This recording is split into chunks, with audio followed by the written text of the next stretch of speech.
এজন পুৰুষৰ পত্নীৰ মৃত্যু হলে বহুতেই কয় আকৌ বিয়া কৰাব লাগে, ঘৰখন পোহৰাব লাগে, জীৱনটো আগবঢ়াই নিব লাগে। কিন্তু এজনী নাৰীৰ স্বামীৰ মৃত্যু হলে তাইৰ হাতত নতুন জীৱনৰ সপোন তুলি দিবলৈ, তাইৰ দুখত কান্দিবলৈ মানুহ কম। বৈধব্যৰ যন্ত্ৰণা এজনী নাৰীৰ বাবে কেৱল স্বামী হেৰুৱাৰ দুখেই নহয়, ই এখন দীঘলীয়া যুদ্ধ য'ত প্ৰতিদিনে সন্তানৰ ভৱিষ্যত আৰু নিজৰ অস্তিত্ব বচাই ৰাখিবলৈ যুঁজিব লাগে। এগৰাকী বিধৱা মহিলাই কেৱল স্বামীকেই হেৰুৱাই নিজৰ নিৰাপত্তা, নিশ্চিন্ত টোপনি আৰু বহু সময়ত নিজৰ হাঁহিটো। কিছুমান ঘাঁসমূহে শুকুৱাব পাৰে, কিন্তু স্বামীৰ শূন্যতা আৰু নিঃসংগ ৰাতিবোৰৰ বেদনা কোনোদিনেই সম্পূৰ্ণকৈ শুকাই নাযায়। বৈধব্যৰ যন্ত্ৰণা কি সেই কথা ৰিম্পীয়ে বিগত 4 বছৰত প্ৰতিটো ক্ষণতে মৰ্মে মৰ্মে অনুভৱ কৰিছে। মাত্ৰ 26 বছৰ বয়সতে কাষত 5 বছৰীয়া ল'ৰাটোক লৈ তাই জীৱনৰ লগত প্ৰতিটো দিন যুদ্ধ কৰি আছে। তথাপিও ৰিম্পী সাহসেৰে জীয়াই আছে, একমাত্ৰ ল'ৰাটোৰ বাবে। নিদ্ৰাহীনতাৰে কটোৱা ৰাতিবোৰত তাই প্ৰায় সুবিশাল আকাশলৈ চাই কয়, তুমি চিন্তা নকৰিবা, আমাৰ ল'ৰাটোক মই মানুহ কৰিম, তোমাৰ সপোনবোৰ মই জীয়াই ৰাখিম। কিন্তু শুনিছানে, তোমাৰ অবিহনে এই পৃথিৱীখন মোৰ বৰ অচিনাকি যেন লাগে।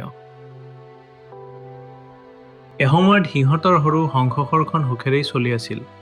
মুৰ্গী, গৰু, ছাগলী, গাহৰি, ফিছাৰীৰ মাছ এইবোৰ ব্যৱসায় কৰি তাইৰ স্বামীয়ে ঘৰখন স্বচ্ছল কৰি ৰাখিছিল। কিন্তু এবাৰ অহা ভয়ংকৰ বানপানীয়ে কেৱল ঘৰ চোতালেই নহয়, সিহঁতৰ সকলো সপোনো উটুৱাই লৈ গ'ল। পুহিবলৈ লোৱা গাহৰি, মাছৰ পুখুৰী ধ্বংস হ'ল, ঋণৰ বোজা দিনক দিনে গধুৰ হ'ল। উপায় নেদেখি ঋণ পৰিশোধ কৰিবৰ আশাত তাইৰ স্বামীয়ে বহিঃৰাজ্যলৈ কাম কৰিবলৈ ওলাই গ'ল।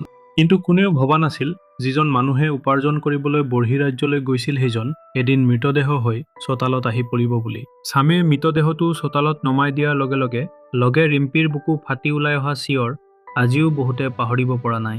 মোৰ মানুহজনক কিয় এনেকৈ আনিছে? তেওঁ মৰা নাই, তেওঁ মৰিব নোৱাৰে, এবাৰ চকু মেলাচোন, মোক এবাৰ মাতাচোন। সেই আৰ্তনাদত যেনো আকাশ বতাহো নিস্তব্ধ হৈ পৰিছিল।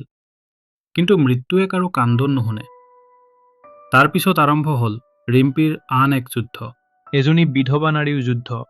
এফালে সৰু ল'ৰাটোৰ ভৱিষ্যত, আনফালে সংসাৰৰ অভাৱ অনাটন, পেটৰ ভোক, ঋণৰ বোজা, সমাজৰ কটু কথা, সকলো একেলগে তাইৰ কান্ধত আহি পৰিল। তাইক আটাইতকৈ বেছি আঘাত দিলে কিছুমান মানুহৰ লোলুপ দৃষ্টিয়ে।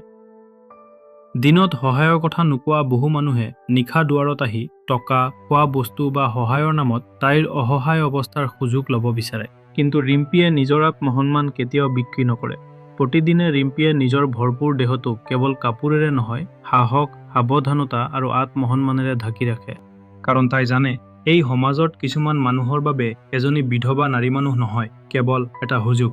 ৰাতি হৈ থাকোঁতেও তাইৰ টোপনি ভাঙি যায়। কেতিয়াবা স্বামীৰ হাঁহিটো মনত পৰে, কেতিয়াবা বা তেওঁৰ মাত, কেতিয়াবা দুয়োজনে লগ হৈ দেখা সপোনবোৰ। ল'ৰাটোৱে যেতিয়া সোধে, মা, দেউতা কেতিয়া আহিব? তেতিয়া তাইৰ বুকুখন নিঃশব্দে ভাগি যায়। চকুৰ পানী লুকুৱাই তাই হাঁহিবলৈ চেষ্টা কৰে, কাৰণ তাই কান্দিলে নহ'ব। জীৱনৰ লগত যুদ্ধ কৰি তাই জীয়াই থাকিব লাগিব, জীৱন যুঁজত জয়ী হ'ব লাগিব।